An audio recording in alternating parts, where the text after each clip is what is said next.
पैलवान बापू कोळेकर यांचं आज लग्न आहे आणि त्या लग्नाला चाललो मी लोणी देवघरला आणि पैलवानच आहे ते आणि यांचे मुलगा आणि मुलगी त्याच तालमीमध्ये पैलवानकी करतात आणि पैलवान एखादा घडवण्यासाठी वडिलांना काय कष्ट करावं लागते ते एक उत्तम उदाहरण. नाशिकवरनं आलाय ना तुम्ही? इगतपुरी. तर आता हे सगळे आहे का नाही पैलवानाला खुराक नेत आहेत. तर काय काय नाही आलाय पैलवानाला थोडं दाखवा. आणि बदाम आहे, हां बदाम आहे,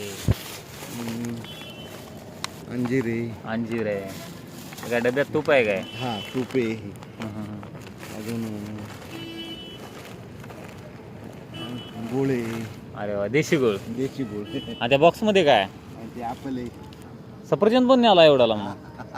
हा अरे वा. तर केळं पण न्यालाय देशी. केळं पण आहे, आंबे, फळं सगळे त्यात. सर्व त्याच्यात. एक बघा तुम्ही आदर्श पालक म्हणू शकता. मुलांनी खरोखर लक्ष दिलं पाहिजे मेहनतीकडं, कारण की पालकांना किती कष्ट करावं लागते. काय सांगते आज तुम्हाला एवढ्या लांब हे करावं लागते. आता महिन्याला किती खर्च येते या दोघांमध्ये?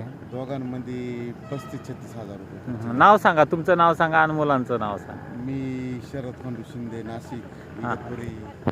मुलगा गौरव शरद शिंदे, गंगावेश तालमीला सराव करतो. मुलगी तर लोणी देवकरला आहे. मुलगी लोणी देवकरला, प्रकाश बापू कोळेकर सराव, पप्पू तोरणे सरपंच साहेब यांच्याकडे सरावाला, आंतरराष्ट्रीय कुस्ती संकुल.